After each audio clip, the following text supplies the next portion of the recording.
Graças a Deus. Eu cumprimento os irmãos com a paz do Senhor. Quem está feliz com Jesus hoje? Então encontre uma pessoa bonita do seu lado e dê um sorriso para ela. Ficou difícil? Se não tiver ninguém bonito, é só olhar aqui para cima, tá? Não, mas não é para mim não, é para o apóstolo. Ele está com uma cara de Mel Gibson aqui, que só Jesus na causa. É uma alegria estar aqui nessa linda igreja nessa noite, de ouvir os testemunhos e ouvir a voz do apóstolo. Isso me deixa com mais fé. E eu tenho um recado de Deus para essa igreja nessa noite. Alguém trouxe Bíblia? Então fique de pé com ela e abra a sua Bíblia comigo no livro do Apocalipse.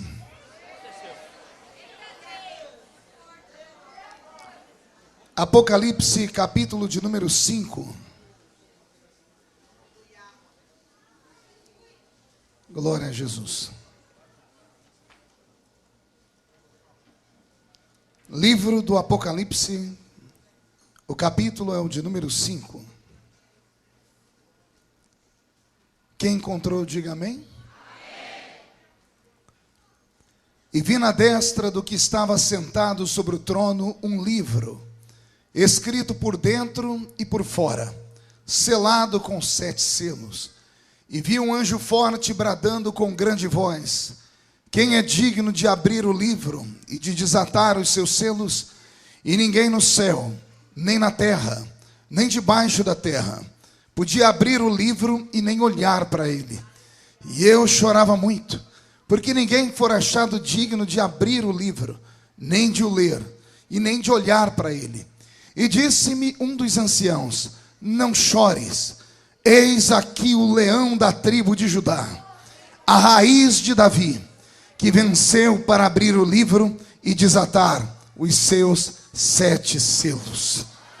E só quem é descendente do leão da tribo de Judá, dê um grito de glória aqui, por favor. Coloque a Bíblia no banco, na cadeira, e pegue na mão da pessoa mais perfumada do seu lado. Olhe para o irmão que está do seu lado e diga para ele: está preparado para ouvir? Diga: Deus vai falar conosco profundamente aqui nesse lugar. O livro do Apocalipse é chamado também de o livro da revelação. Livro da... É um livro místico, e por ser místico desperta nas pessoas o medo.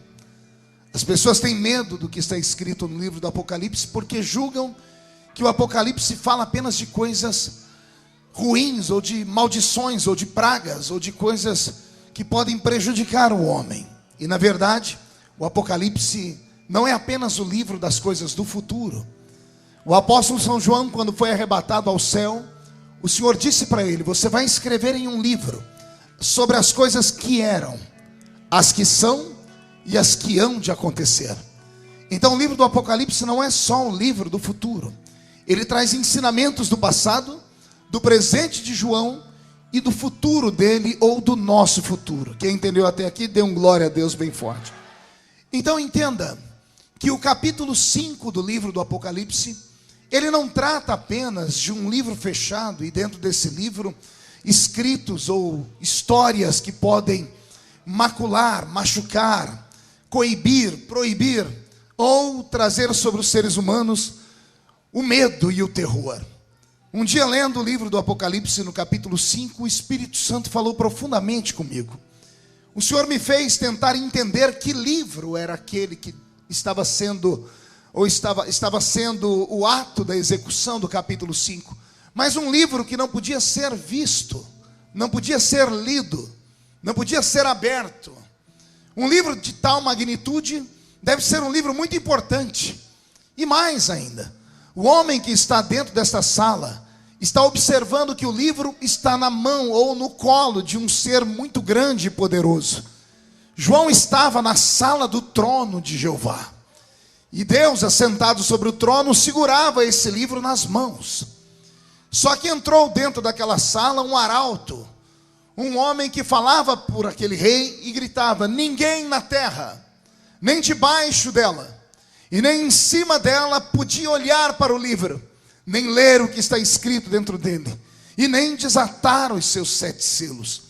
E o que acontece dentro do céu, porque João está dentro do céu, é algo que nós nunca mais vamos ver. Aconteceu apenas uma única vez, e aconteceu aqui na história que eu estou falando. Um homem chorou dentro do céu. Chorou aonde? Diga para o seu irmão, o céu não é lugar de choro. Olhe para mim, há uma promessa na Bíblia que o dia que chegarmos lá na entrada do céu, o próprio Deus vai nos esperar no portão. E Ele vai nos esperar no portão, tendo na sua mão o lenço da eternidade. É uma promessa que está escrito: Deus enxugará dos nossos olhos todas as nossas lágrimas. Quem acredita nisso, dá um glória a Deus para empolgar o coração do pregador. Então imagine vocês que pela primeira e única vez na história, há um homem dentro do céu. E esse homem que está visitando o céu, entrou dentro dessa sala, viu Deus segurando no seu colo um livro. Era um livro gigante, era um livro grande, fechado por dentro, por fora, selado com 7 selos, ou seja, o selo dele era perfeito demais para que qualquer mortal pudesse olhar para o livro, pudesse abrir o livro ou pudesse ler o livro. João, quando olhou para aquele livro, como ele estava no céu em espírito, porque ele foi arrebatado quando estava na ilha de Patmos. E essa igreja é sábia, vocês devem se lembrar da história. João tinha quase 90 anos de idade. Era o último dos apóstolos que estava vivo. E para ele o imperador romano preparou a pior de todas as mortes. Se Pedro foi crucificado de cabeça para baixo, se Tiago morreu ao fio da espada, se João Marcos foi arrastado pelas ruas de Alexandria até o seu corpo ficar em carne viva, e cada um deles teve uma morte truculenta, para João, o mais importante de todos os apóstolos de Cristo, foi preparado algo tremendamente horrível. Conta-nos a história que o rei procurou saber a forma da morte do colégio apostólico de Cristo e mandou que os seus súditos pensassem numa maneira de torturar o velho João com quase 90 anos. E eles encontraram uma forma que nenhum ainda havia experimentado.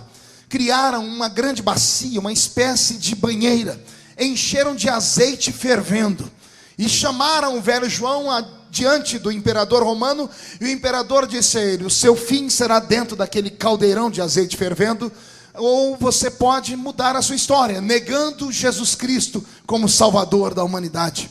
Diz a história que o velho João, no auge dos seus 90 anos, encarou aquele imperador e disse para ele: Jesus em vida nunca me negou, por que eu o negaria agora?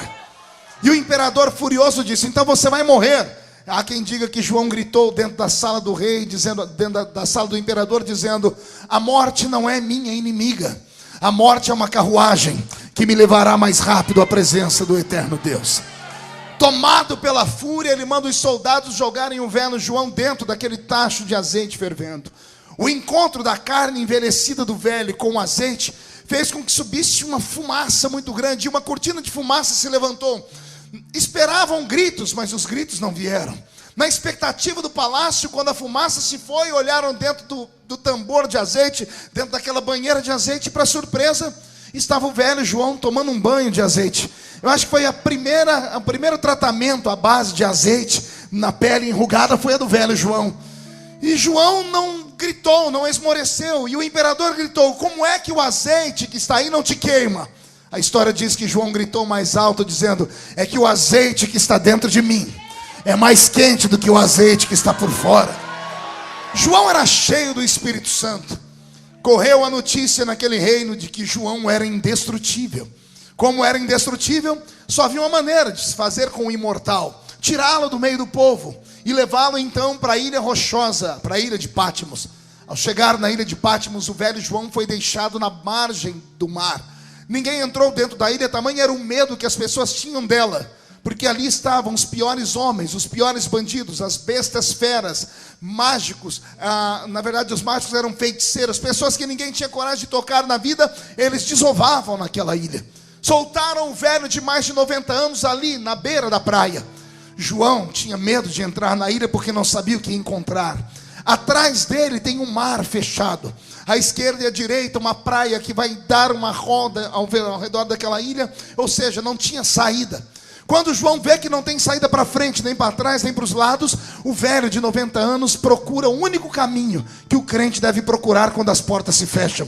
Se não tem saída para frente, para trás, nem para os lados, João encontrou uma saída para baixo. Caiu de joelhos naquela praia.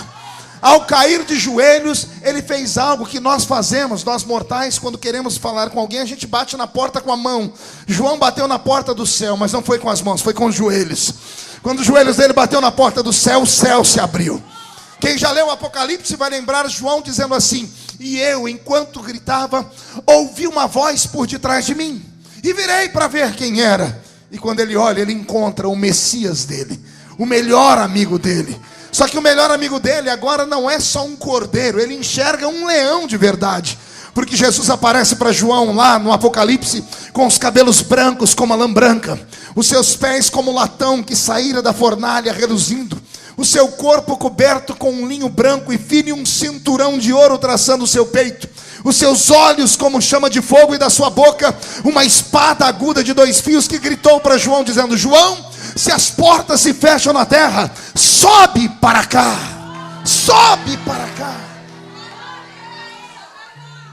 João enxergou o Messias, o seu corpo foi prostrado naquela ilha e o espírito dele foi arrebatado. João vai ao céu e ele visita todas as pairagens do céu, e lá no céu Deus liga uma tela, uma espécie de telão como esse aqui atrás de mim, e vai passando para ele num controle remoto as coisas que eram, e João enxerga o passado, as coisas que são. João enxerga o tempo político e religioso do seu tempo. E aí Jesus diz: agora você vai ver as coisas que hão de acontecer. E João enxerga todo o futuro. Eu só queria lembrar esta igreja que o Deus de João não mudou. E se ele quiser nessa noite arrebatar alguém aqui, se ele encontrar alguém que tenha coragem e vontade, é só começar a encher esse lugar de louvor e adoração, que daqui a pouco o Espírito do Senhor pode te convidar a uma viagem. Posso ouvir um grito de glória a Deus aí? Depois de algumas viagens ali dentro do céu, ouvindo Jesus, o Senhor deu a ele uma ordem. E a ordem que Jesus deu para ele foi violenta. Jesus disse para ele: tudo que você ver, escreve num livro. Pastor, por que esta ordem foi violenta? Uma coisa é você pegar uma caneta e um papel, olhar ao seu redor aqui na terra e escrever o que você vê. Vejo uma parede feita de reboque ou toda rebocada, feita de tijolos. Vejo um piso feito de marfim. Vejo um púlpito de madeira. Vejo um homem bonito feito de carne e osso, mais carne do que osso, e por aí afora. Uma coisa é você desenhar o que você vê aqui. Imagina você sair da terra e chegar num ambiente completamente sobrenatural. E aí Jesus disse para ele: tudo que você vê, escreve. Eu não queria estar na pele dele, porque ele tentou escrever para nós como é o céu. E ele falou para nós que o céu é de um jeito que, com todo respeito, com o conhecimento que eu tenho do mundo espiritual, não posso acreditar que é daquele jeito. João disse que o chão do céu é feito de ouro. Ah, pastor, mas então o senhor não acredita que o céu seja feito de ouro? Não, não acredito. Porque o ouro é um produto da terra. O ouro pode ser destruído. O ouro pode ser queimado, derretido, virar poeira até. Moisés mandou pegar o bezerro de ouro, derreter ele, pegou o pó do ouro e deu para o povo beber. Ora, o céu é um lugar indestrutível. Pastor, o que aconteceu então? João, coitado, foi obrigado a enxergar e escrever o que ele imaginou que viu. Ele não viu ouro no céu, mas ele viu o chão reluzir como o ouro. A matéria feita do céu é muito maior do que o ouro. João viu a cidade onde nós vamos morar, e ele disse que a cidade é cercada por um muro, e o muro tem 12 faixas de pedras. Ele falou que tinha o jaspe, o carbúnculo, o topázio, o berilo. Ora, no céu não existe pedras, porque pedras são coisas da terra. Ele viu algo lá que brilhava verde como jaspe, que era negro como topázio. Ele viu cores extraordinárias. Eu fico com pena de João, porque ele traduziu na linguagem humana aquilo que ele viu, e por ter traduzido, os homens mal compreendem o que leem. Mas um dia, aquilo que nós lemos, vamos enxergar com os olhos. E se o arrebatamento da igreja se der por esses dias, e daqui do Brasil só 2 crentes subir, eu tenho certeza que eu sou o primeiro. Quem é o segundo que vem atrás? Então não dá um grito agora não, dá um berro de glória a Deus. Pronto. É esse João que agora entra dentro de uma sala, e lá na sala enxerga o tal livro que eu falei. E João, quando viu que o livro estava fechado e alguém gritou dentro da sala: ninguém pode ler, olhar e nem desatar os selos desse livro, a Bíblia diz que João chorava muito. O que é chorar muito? João chorava convulsivamente, compulsivamente. Ele chorava de desespero. E eu fiquei imaginando com a minha mente, por que é que João chorava? Que livro era aquele? Que livro é esse que fez o apóstolo mais amado de Jesus chorar deliberadamente dentro do céu? Estudando os escritos sagrados e buscando um pouquinho do conhecimento judeu, eu descobri que aquele livro de João tem um nome, dado pela linguagem teológica, que é um nome muito bonito. É o livro da redenção da humanidade. É tão bonito o nome que ninguém mais dá atenção para ele. Tanto é que eu falei, não houve uma reação sequer aqui dentro, porque ninguém está nem aí para esse livro. Mas esse livro tem um apelido dado pela Bíblia, e toda vez que a gente lê o apelido, isso mexe com a gente. Aquele livro era o livro da vida. Ah, melhorou. Vou falar de novo. Aquele livro era o livro da vida. O que é que tinha escrito dentro daquele livro, pastor? Respira fundo. O seu nome. O meu nome. O nome da sua família que ainda não é salva, mas está lá, tem promessa, vai ser salva. O nome de todos os que vieram antes de nós. O nome das pessoas que vivem no nosso tempo e aquelas que Jesus vai salvar ainda. Pastor, calma aí, se esse livro é um livro da vida e eu tive esse momento de alegria, por que João chorava? Respire fundo, levante a mão direita para o céu, agarre o ombro de quem está do seu lado, chacoalhe a pessoa com carinho até ela ficar irritada, tire ela do lugar. Ó, tem gente que nem para fazer isso presta, é para agarrar o ombro do irmão, chacoalhar ele até ele ficar irritado. Isso, diga: Jesus te trouxe aqui para sacudir a sua salvação nesta noite. Se o seu nome está escrito lá mesmo, é melhor começar a provar. Quem tem o nome no livro da vida não fica me olhando com essa cara feia, parecendo que foi batizado num pote de vinagre. Quem tem o nome escrito no livro da vida não pode dar um grito de glória a Deus, tem que dar um berro de glória a Deus. Pronto. Vou pedir ao meu musicista para diminuir o ritmo, porque agora é tenso. Pastor, por que é que João chorava? Porque aquele livro não era apenas um livro, ele era um testamento. E o que é um testamento? Um testamento é um documento deixado por alguém que tem posses. E a pessoa que tem posses, ele pega todos os bens que ele tem e deixa para as pessoas que ele ama. Só que o testamento só presta quando a pessoa que atestou morre. Só pode ser aberto e lido por um advogado quando aquele que atestou morre. João em espírito dentro do céu, e isso é uma revelação, no céu não se conversa. Como Deus é espírito e nós viemos dele, porque a carne fica aqui, o espírito volta para ele. O nosso espírito é ligado a ele. No céu, João não precisava perguntar nada. Tudo que ele via, por estar ligado direto a Deus, ele tinha conhecimento. Quando ele olhou para o livro, ele já sabia que era aquele livro. Antes de dar um grito de glória a Deus, porque aquele era o documento que dava a ele a salvação, entrou alguém gritando dentro da sala: ninguém na terra, nem debaixo dela e nem em cima dela, pode sequer olhar para o livro. Se não pode olhar o livro, não pode abrir o livro. Se não pode olhar e abrir, também não pode ler o que está escrito no livro. E se não pode ler o livro, o testamento não presta para nada. Os nomes que estão lá dentro nunca vão receber a herança. E João entendeu que se o livro não fosse aberto, não haveria salvação. Se o livro não fosse aberto, não haveria esse culto aqui hoje. João entendeu que sem o livro aberto não haveria essa música linda que nós ouvimos. Se aquele livro não fosse aberto, você não tinha chorado de emoção aqui nesta noite. Se aquele livro não fosse aberto, não haveria línguas estranhas, não haveria fé, não haveria força, não haveria coragem. Se aquele livro não fosse aberto, Satanás andaria pelas ruas da nossa cidade em um carro de ferro, transformando os homens e mulheres todos em escravos. Aquele livro precisava ser aberto, mas lá no céu, não foi na terra não, lá no céu alguém gritou: ninguém pode tocar desse livro. A minha Bíblia diz que João, quando entendeu isso, ele começou a chorar muito. Mas quando ele começou a chorar muito, e aqui João está me dando um exemplo, de que aquilo que os olhos não entendem, as lágrimas trazem a existência. Choro de crente não é normal. Quando um dos filhos de Deus derrama uma lágrima, esta lágrima, aparentemente ela cai no chão, mas espiritualmente não. Um anjo que acampa ao seu redor pega uma taça, e ele colhe essas lágrimas. A minha Bíblia Sagrada diz que Deus colhe a oração, o clamor e o choro dos crentes. E esta lágrima é derramada diante do trono de Deus. E Deus sente o perfume dela.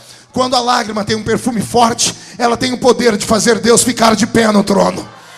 E o choro pode terminar. É por isso que há um versículo na Bíblia muito lindo que diz que o choro pode durar uma noite, mas a alegria vem logo ao amanhecer. Só quem crê nisso dá mais um grito de glória a Deus, por favor.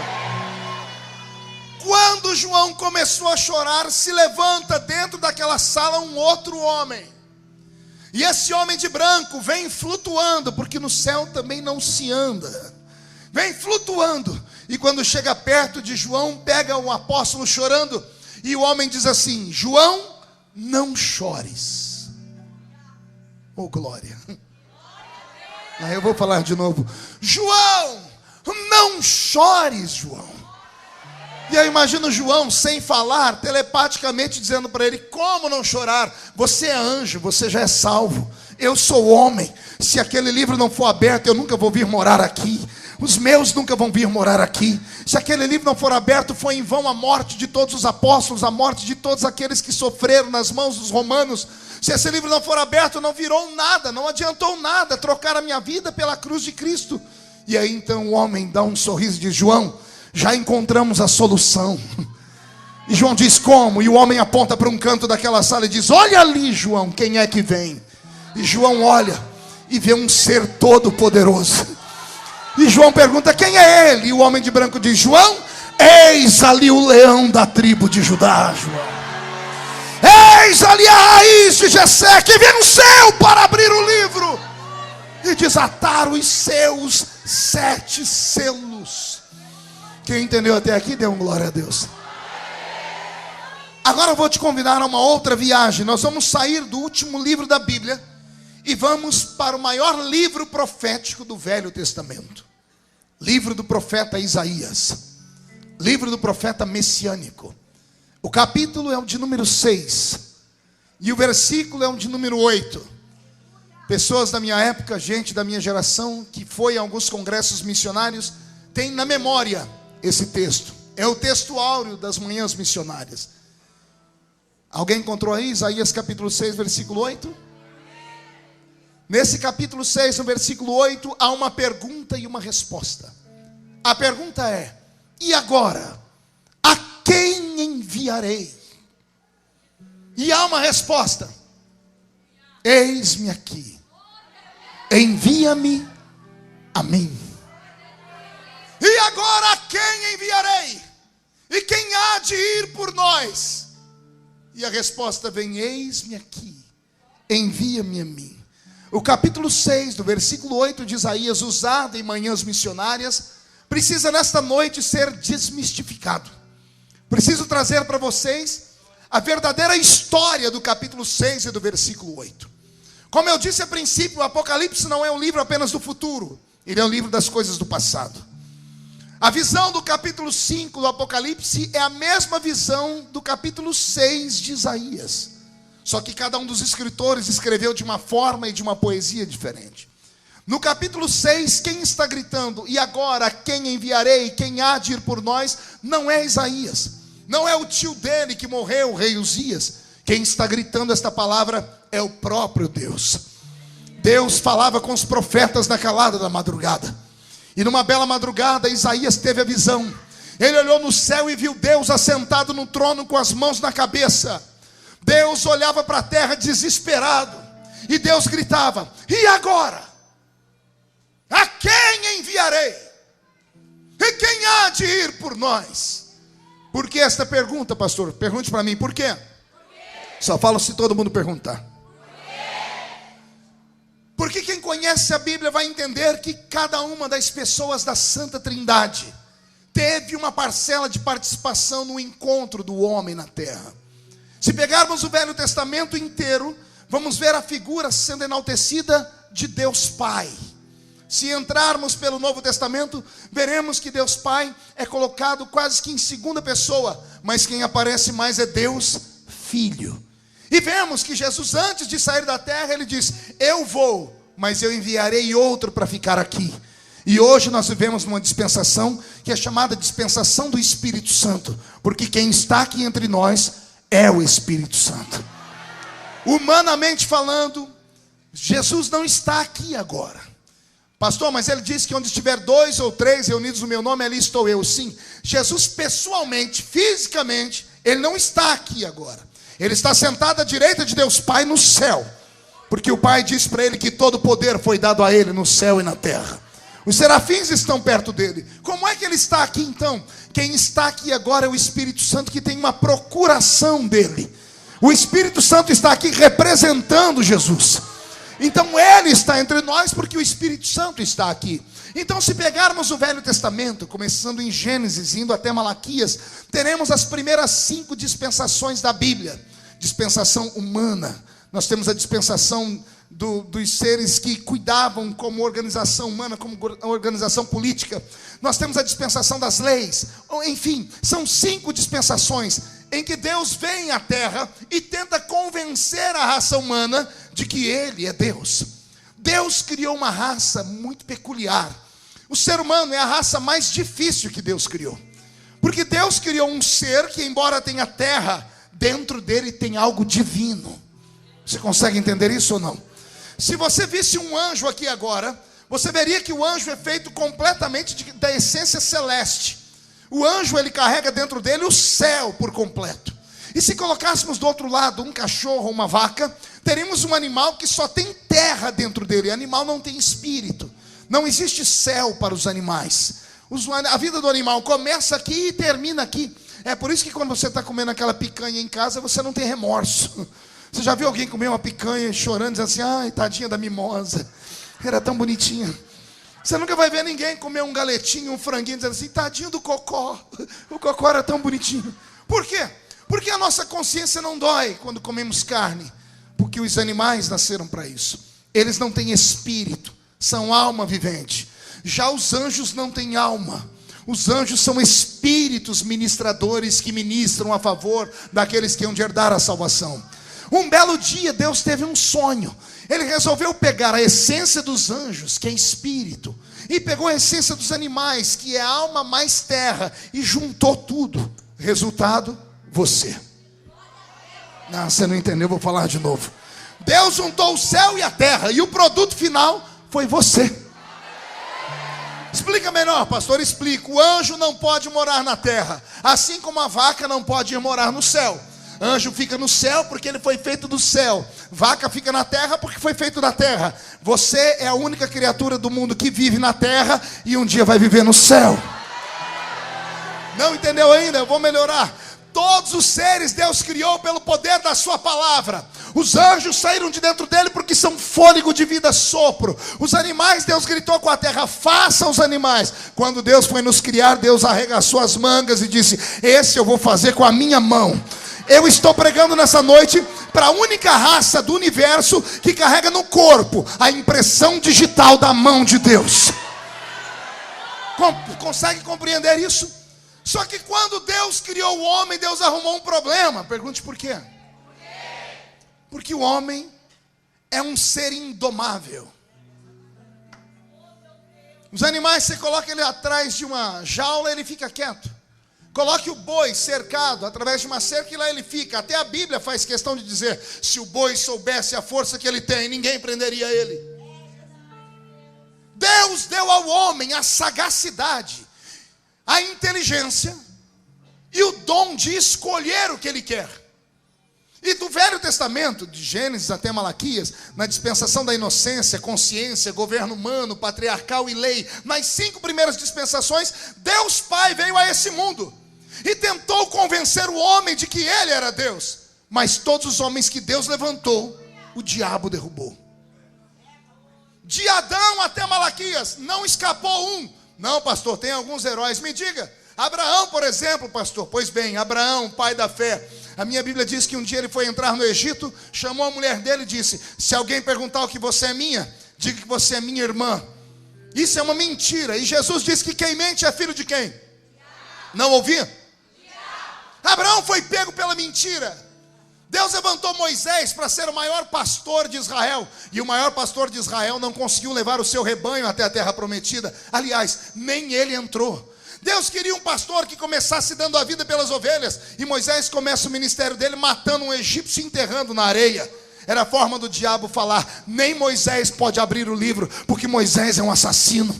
Deus levanta Davi, que é um homem segundo o seu coração, mas mesmo o homem segundo o coração de Deus, dorme com Batseba e manda matar o marido dela. Ora, quem vai abrir o livro da vida não pode ser um adúltero. Deus levantou Sansão para ser o grande juiz e libertador de Israel, e o homem que ia libertar Israel morreu cativo no templo de Dagon, quando caiu tudo em cima dele. Deus levantou um homem que era o princípio da sabedoria, Salomão, e o homem mais sábio do mundo morre louco, por causa dos amores de 700 mulheres e 300 concubinas. Todos os homens que Deus levantou aqui, o diabo derrubou eles. O diabo olhava para o céu e disse: quem o Senhor mandar, eu derrubo. De Gênesis a Malaquias, Deus tentou e não conseguiu. Quando Deus não conseguiu a atenção do homem, em Malaquias, Deus tranca o céu sobre a terra.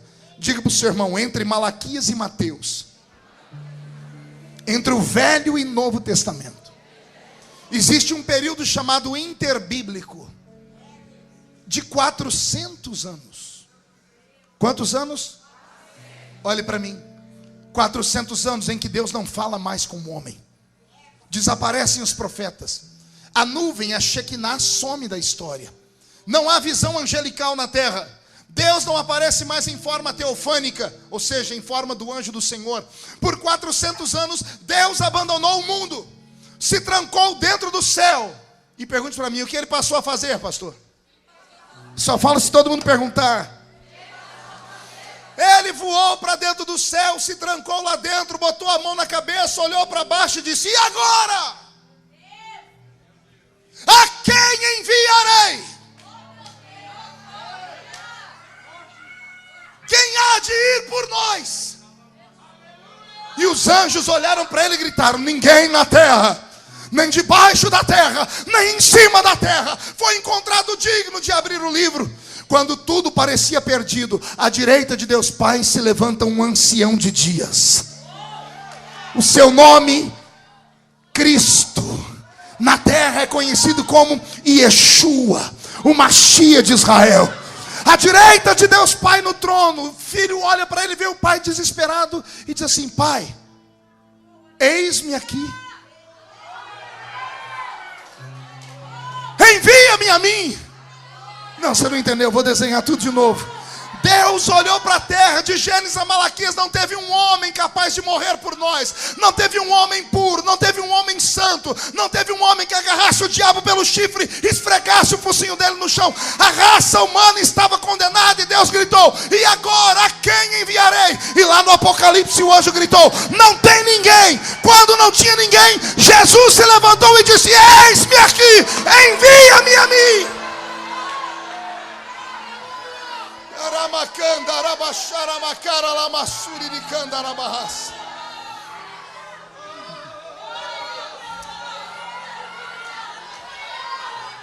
O que eu passo a falar agora é muito forte. Prepare o lenço aí para recebermos um batismo de quebrantamento aqui. Eu imagino o diálogo entre o pai e o filho. Quando Deus diz: e agora quem enviarei? E Jesus diz: eis-me aqui, envia-me a mim. Eu imagino o pai dizendo: mas eu e você somos um. Quando eu fui, você foi em mim. E o que é que você pode fazer que eu não fiz? Eu imagino Jesus dizendo: meu pai, o Senhor, quando tentou conquistar a raça humana, o Senhor fez o melhor que podia. Deus, quando veio falar com o homem, Ele não veio de igual para igual. Ele veio como Deus. E como Deus, Ele vinha em cima das nuvens. Quem quisesse ver Deus tinha que olhar para cima e reconhecer que Ele era Deus. Quando Deus queria punir o homem, Ele abria a terra e a terra engolia os homens. Quando Deus queria punir alguém, Ele derramava fogo sobre a terra. O Deus que veio para convencer a raça humana era tão poderoso e grande que os homens, ao invés de terem temor, tiveram medo. Pastor, temor e medo não é a mesma coisa? Não, é diferente. Temor, o exemplo simples. Um filho tem 40 anos e é atleta, halterofilista, parrudo, forte. O velho pai dele tem lá os seus 70, 80 anos. O velho pai, cadavélico, dá um tapa no rosto do filho. E o filho, ao invés de revidar, ele abaixa a cabeça. De medo?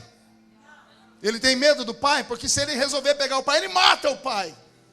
Ele respeita. Temor é respeito.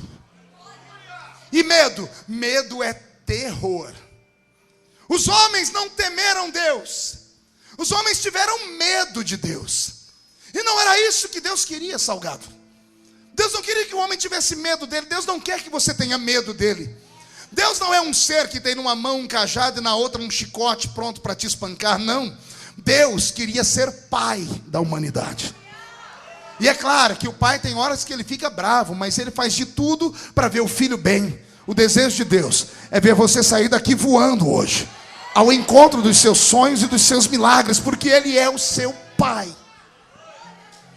Mas naquele dia, quando Jesus olhou para a terra e disse: Pai, eis-me aqui, envia-me a mim, o pai deve ter questionado: mas eu já fui. E o filho dizendo: Pai, mas quando o senhor foi com o melhor que o senhor tinha. E o melhor que o senhor tinha, o senhor apavorou o homem. Nós criamos uma raça que nós não compreendemos. E por que nós não compreendemos? Porque nós nunca vivemos como ela. Meu pai, eu imagino Jesus chamando um pai num canto e dizendo: olhe lá para baixo agora, escolhendo um dos continentes da terra. Olha aquele homem, estou vendo ele. Por que ele chora? E Deus, como é todo poderoso, diz: ele chora porque ele perdeu um filho. E Jesus pergunta para o pai: que dor é essa? Nós nunca perdemos ninguém. Porque ao perder o filho, ele está amaldiçoando o Senhor. E o Senhor, como Deus, vai matá-lo. Agora, por que ele está amaldiçoando o Senhor? Porque ele perdeu um filho. Mas que dor é essa que leva o homem a abandonar a fé? Nós nunca experimentamos isso. Jesus fazendo o globo terrestre girar. E aquela mulher, por que chora, meu pai? Ela chora porque foi traída. O marido a trocou. E que dor é essa? Nós criamos essa dor, esse sentimento, mas nós nunca experimentamos esse sentimento. Gira o globo. Por que aquela criança chora? Chora de fome, meu filho. E que dor é essa, pai? Que dor é essa que nós nunca sentimos? Nós nunca passamos fome. Por que chora aquela outra criança? De frio, meu filho. Mas nós nunca sentimos o frio. Nós criamos e nunca sentimos. E depois Jesus termina dizendo: Pai, só tem um jeito de entender o homem. E qual é, filho? É a gente viver o que eles vivem. E como você pensa em fazer isso? Eu penso em deixar o céu, abandonar a minha glória, abandonar o meu poder, abandonar tudo que tenho e descer lá e ser um homem também. Eu quero viver com eles, eu quero comer com eles, eu quero chorar com eles, eu quero sentir frio, eu quero sentir fome, eu quero ser traído, eu quero saber o que é que eles sentem. Porque só se eu entender o que eles sentem, eu vou poder defendê-los. O apóstolo Paulo explica como isso aconteceu. Ele diz assim: ele, Jesus, mesmo sendo Deus, não tem por usurpação ser igual a Deus. Antes aniquila sua forma divina e desce entre nós e se faz carne. E como carne, ele foi o meu herói. Não, você não entendeu, eu vou dizer de novo. Jesus Cristo foi o meu herói. Gente, eu sou pentecostal até o tutano dos meus ossos. E desde criança na igreja, eu sempre aprendi o que é que faz uma igreja inflamar, Salgado. A gente vai criando experiência, e a experiência nos faz pregar mensagens e jargões que jogam o povo para cima, porque mexe com a alma deles. E eu, por um tempo, me tornei mestre em pregar assim, em falar só sobre possibilidades, em falar sobre milagres. Quer ver então, quando eu começo a pregar e começo a atuar? Quero me deixar feliz, me deixe pregar sobre Jesus em Betânia. Me deixe arrastar você com toda a multidão para frente de uma tumba dentro de um cemitério. Me deixe falar para você, Jesus mandando as mulheres: tirem essa pedra, porque ela está entre eu e o milagre. Quando a pedra sai, Jesus olha para o fundo daquela rocha e grita: Lázaro, sai para fora. Só esta palavra incendeia a igreja. Quer me deixar vivo, cheio do Espírito Santo? É me deixar pregar sobre Jesus pisando em cima das águas, no meio da calada da madrugada. Ele vai pisando sobre as águas. É a maneira dele dizer: demônios ficam debaixo dos meus pés, problemas ficam debaixo dos meus pés, não há nada que não possa ficar debaixo dos meus pés. Eu sou pentecostal, eu amo pregar essas coisas. Mas quando eu amadureci, o tempo foi passando, quando eu comecei a tomar as primeiras pancadas, as primeiras traições, as primeiras chibatadas nas costas, as primeiras decepções, eu comecei a entender que essas mensagens de glória tinham um efeito momentâneo e não supriam a carência da minha alma. E foi aí que eu comecei a encontrar o outro lado de Jesus. E se eu amava o Cristo Deus, eu me curvei diante do Cristo homem. Porque quando eu vejo o Cristo homem, eu me vejo nele. Eu amo falar dos milagres, mas eu sou apaixonado em ver Jesus caminhando por aquela terra antiga e chegando numa terra de Samaria. Eles sentarem em cima de uma rocha, atrás de um zimbro, e dizer para os discípulos: vão naquela cidade, comprem comida porque eu estou cansado. E lá vem uma mulher miserável, pecadora, pegando água num poço. E ele, que era proibido pela religião dele, ele esquece a religião e diz assim: ô moça, me dá um pouquinho de água para beber, porque eu tenho sede. Eu me emociono com ele, porque ali sou eu, na caminhada da vida, andando pelo deserto da existência, cheio de sede. Às vezes os nossos amigos não nos dão água, e às vezes a gente é obrigado a se curvar diante de um inimigo, beijar o pé dele e falar: mata a minha sede, porque eu não tenho condições de encontrar água em outro lugar. Ali sou eu. Eu amo falar de Jesus voando lá no Monte Tabor, sendo recebido por Elias e Moisés. Mas eu sou apaixonado em ver ele saindo daquele deserto de 40 dias, capengando, e os anjos segurando ele por um braço e por um outro, e ele dizendo: tenho sede, tenho fome, alguém me dê comida. Porque ali sou eu, passando pelo deserto da vida. Ali é você. Eu amo ver Jesus chegar diante de um cego e dizer: que queres que eu te faça? Amo. Mas eu sou apaixonado por ele na noite em que ele foi traído. Quando ele entra dentro do jardim, e depois de entrar dentro do jardim, ele entra decepcionado. Pergunte por quê. Só falo se todo mundo perguntar. Porque todos os amigos dele não puderam orar com ele nem uma hora, não puderam ajudar ele numa vigília. Gostavam dele quando ele multiplicava pão e peixe e levantava paralítico. O dia que ele disse: orem comigo, ninguém conseguiu orar com ele. Ali sou eu, Salgado. Ali é você que quando tudo está bem, todo mundo te paparica. Quando tem saúde, quando o carro tem combustível, todo mundo quer estar perto de você. Bastou as coisas desandarem e as pessoas acham que você é leproso. O meu Senhor passou por isso e venceu. Você vai vencer também. Você vai vencer também.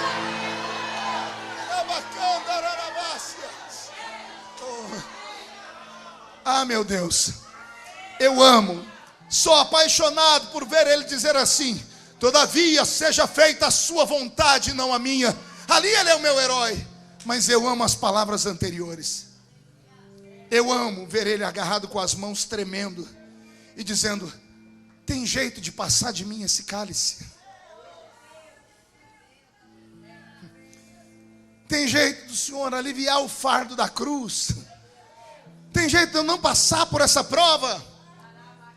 Tem jeito do meu filho não ficar doente, do meu casamento não romper? Tem jeito de eu não ficar desempregado? Tem jeito. Porque esse é o nosso medo.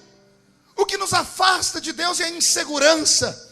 E Jesus esteve aqui para nos ensinar que Deus às vezes fecha os lábios, mas Ele nunca fecha os ouvidos. Deus pode não estar falando, mas Ele está te ouvindo, e Ele está te vendo. Ele não te dá uma prova maior que a que você pode passar. Mais cedo ou mais tarde você vai romper. mais cedo ou mais tarde você vai dar um pulo, um grito, e as pessoas que iriam te procurar num cemitério, numa cova, vão encontrar um bilhetinho escrito lá: desculpe te frustrar, mas ontem eu ressuscitei, porque o meu Redentor vive! Vive!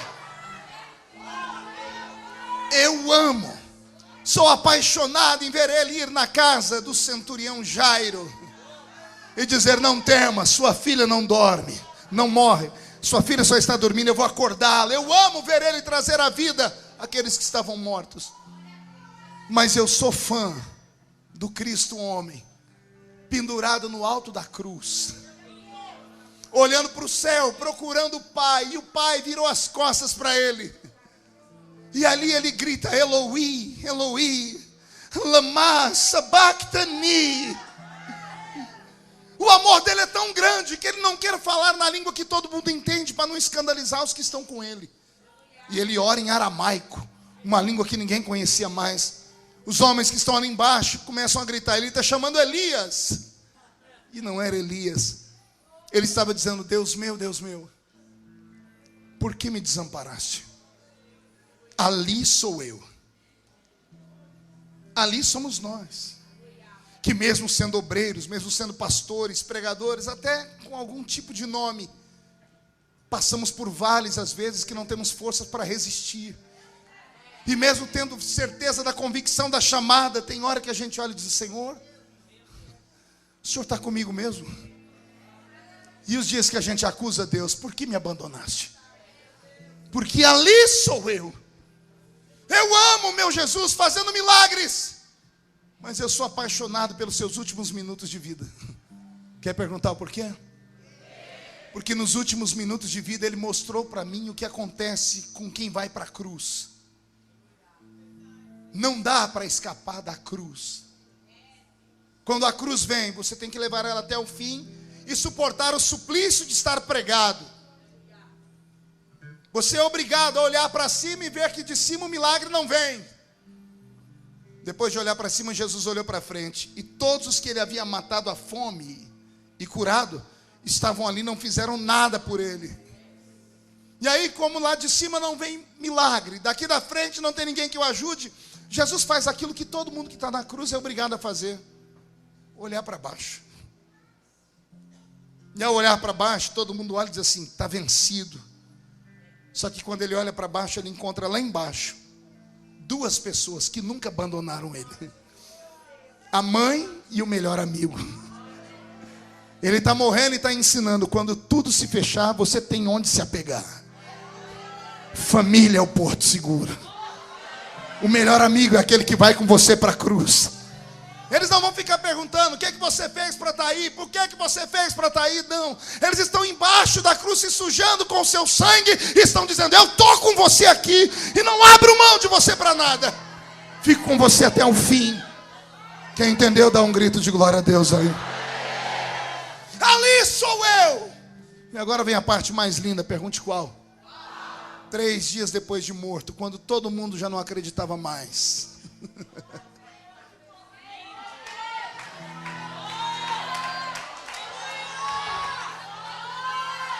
Quando todo mundo tinha desistido, quando estão indo lá com pena para embalsamar o corpo, cadê o corpo? Só tem 2 arautos dizendo: por que procurais entre os mortos o que vive? Não está mais aqui, já ressuscitou. Mas não é isso que eu aprendo. O que eu aprendo é agora. Pergunte onde? No meio do jardim. Uma mulher sai desesperada gritando, e ela vê de longe um homem de costas, e ela pergunta: horteleiro, hortelão, jardineiro, onde colocou o corpo do meu mestre? E o tal jardineiro vira as costas e diz assim: Maria. Quando ele diz Maria, lá vem Maria correndo, Raboni, Rabiesto. Quando ela vai tentar tocar em Jesus, Jesus se afasta e diz: não me toque. Ela para e pergunta: por quê? E ele diz: porque eu ainda não fui glorificado. Ele está dizendo: eu sou só ressuscitado. É o homem mesmo que morreu, é o homem mesmo que ressuscitou. Não tem nada a ver com o céu ainda, é terra. Ele está dizendo assim: eu ainda não fui glorificado. Eu ainda não fui. Se ele não foi glorificado, o corpo só estava e não o corpo estava então ressuscitado. E quando ela foi tentar agarrar o corpo, ele disse: não me toques. Era Jesus mandando um recado para nós. Pergunte qual? Só fala se você se ajeitar na cadeira, murchar a barriga e estufar o peito. Era a maneira dele dizer assim: ainda como homem, depois de ter sido vencido e crucificado, chegará um dia, quando verem que você se safou daquela, quando verem que você está de pé de novo, vão querer tocar em você de novo. Aí é a sua vez de dizer: agora ninguém toca mais em mim.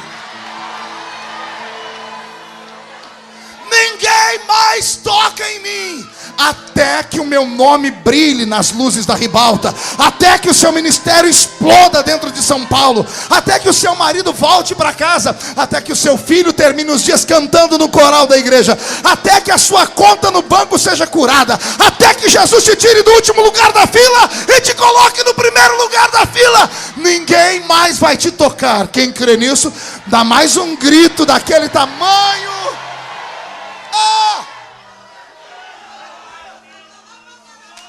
Ele é o leão da tribo de Judá. Foi ele quem rompeu e venceu para abrir o livro.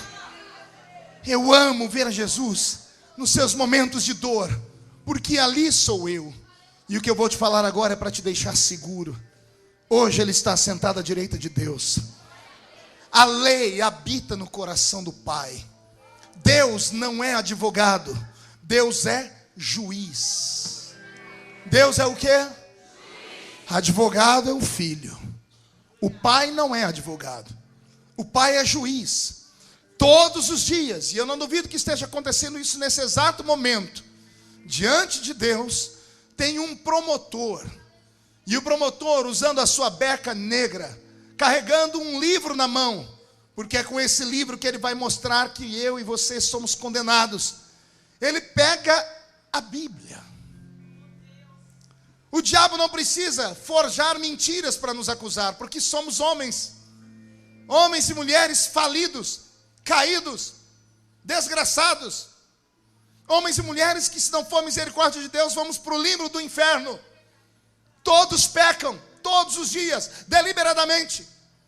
O promotor do inferno pega o livro e chega diante do juiz, e ele prova que nós merecemos a condenação, porque ele prova os nossos crimes. Mesmo o diabo sendo o pai da mentira, ele não precisa mentir para nos acusar. Ele pega a Bíblia. Esse livro tem 740 classes de pecados.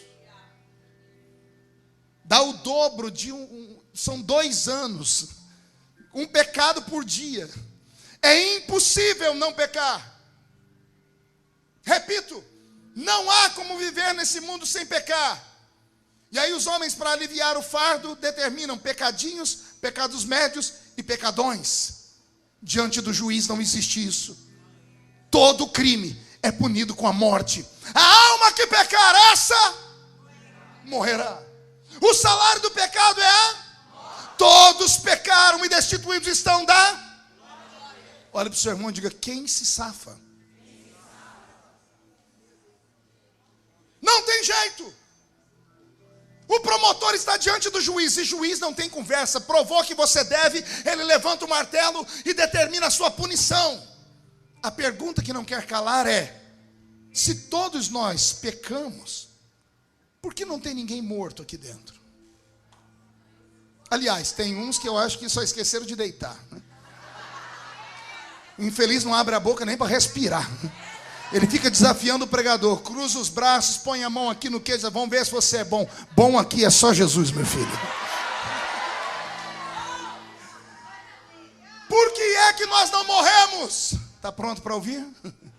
Oh, glória, aleluia. Quando o diabo nos acusa com 740 classes de pecado, e o martelo de Deus está em cima pronto para nos condenar, a direita de Deus levanta a mão do advogado.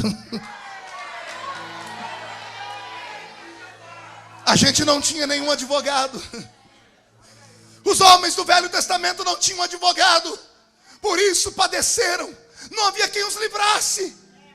Agora não tem mais isso. O diabo encontrou um que tem poder para escrever o nosso nome no livro da vida. Jesus se levanta de juiz, eu posso defender aquele réu. O promotor recua, o juiz diz, você tem direito, advogado. E Jesus é o único advogado do mundo que pede a arma que condena, para provar que a pessoa pode ser aliviada. Ele pede ao promotor, me empreste o livro que você usou para condenar o homem. E ele pega o livro. E ele diz, Deus, Pai, juiz, é verdade. O pai da mentira não precisou mentir para condenar os que estão em Pirituba nessa noite. Do pregador àquele que está na rua, todos estão condenados pelo pecado. O juiz já pega a mão no martelo de novo. Que Deus é justiça. E o advogado diz, calma, seu juiz, eu não terminei a minha defesa ainda. Só que o mesmo livro que tem 740 classes de pecado, tem 32.270 promessas. Vou falar, 32.270 promessas. 8.000 delas é só sobre perdão de pecados. Não, você não entendeu. Tem 740 dedos te apontando, tem 8.000 te defendendo. E Jesus começa a recitar alguns. Senhor juiz, está escrito, se entrarem por um caminho contra eles. Entenda, toda vez que a Bíblia falar de inimigos sobre você, o único poder que o diabo tem é te acusar. Anote o que eu estou dizendo, o diabo não pode te matar, ele não pode roubar o seu filho, ele não pode destruir o seu casamento. O único poder que o diabo tem de fato é mexer na sua consciência e falar que você está condenado. É por isso que ele é o diabo, o acusador. Toda vez que a Bíblia fala de inimigos contra você, ela está falando de inimigos que te acusam, que caluniam, que pegam você no ponto fraco. Então toda vez que você ler um versículo de inimigos, entenda que Deus está falando de diabos. Jesus levanta e diz, se entrarem contra eles para acusar por um caminho, vão ter que fugir deles por 7 caminhos. Nenhuma arma de acusação prosperará contra eles.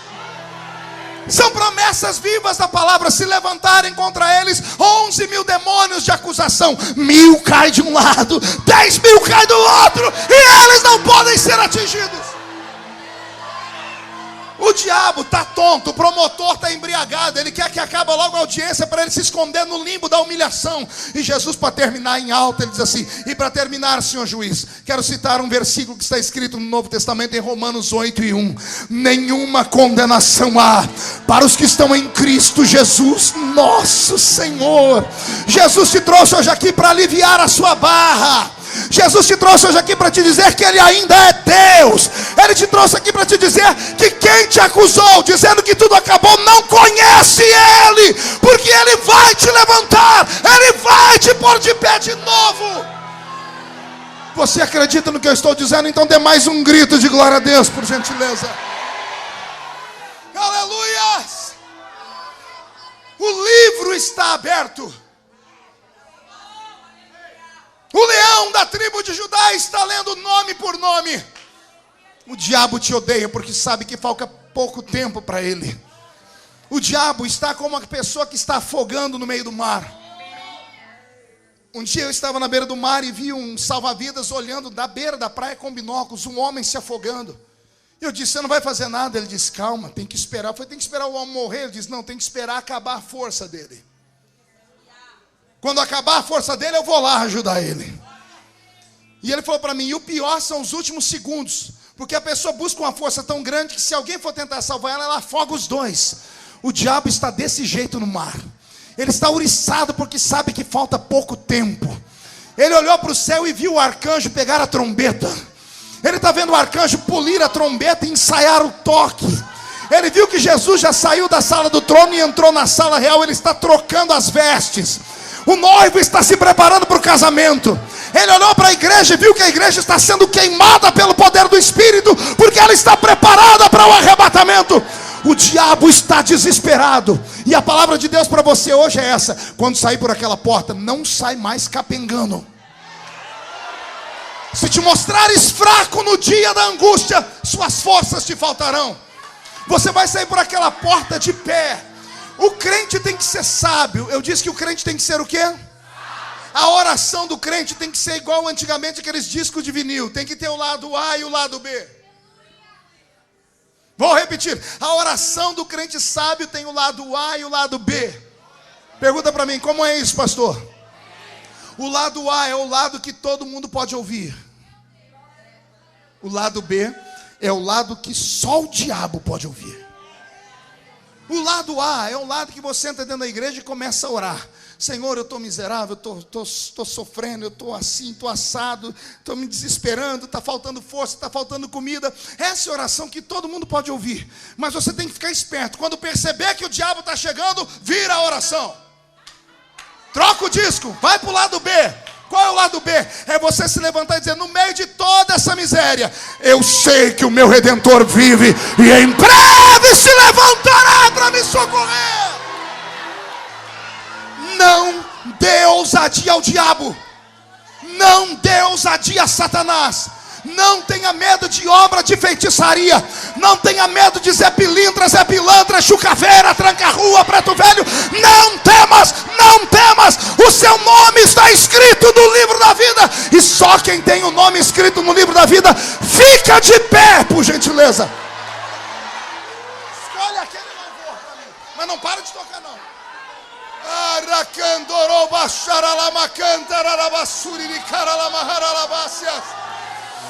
O leão da tribo de Judá está aqui em Pirituba. O rugido dele mandou Satanás para os quintos dos infernos. Só quem tem o nome escrito no livro da vida reage. Reage. Reage.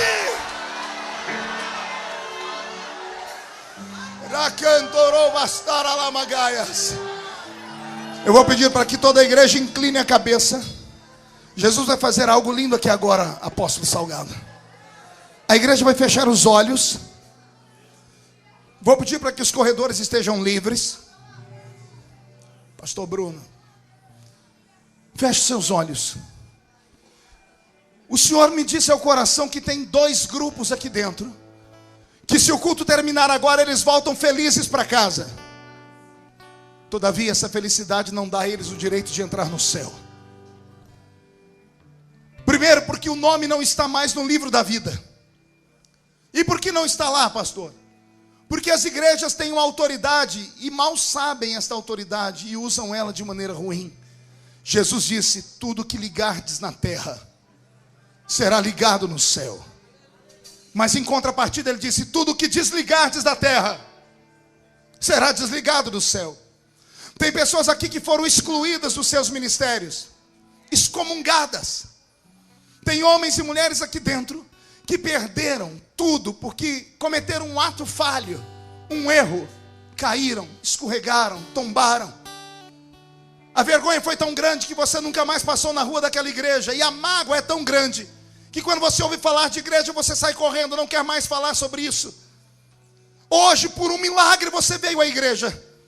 Sua família orou demais, o amigo intercedeu, a propaganda te alcançou. E você em alguns momentos no culto pensou em ir embora. Mas Jesus colocou um anzol no seu queixo. E o pescador de almas está aqui dizendo, você é meu e eu não te perco mais. Jesus te trouxe aqui para te dizer que o seu nome pode voltar a estar escrito lá. E tudo isso só depende de você. Porque os seus pecados, os seus erros, por maiores que sejam, não se comparam ao poder que Ele tem. E eu tenho um poder, que Jesus me deu como sacerdote, de ligar no céu tudo que foi desligado na terra. Se você tiver coragem de voltar para Jesus nessa noite, como esse rapaz está fazendo aqui na frente já chorando. Se você tiver coragem de sair do seu lugar e vir aqui, o leão da tribo de Judá vai dar um rugido diante dos demônios que te perturbam. Se você tiver coragem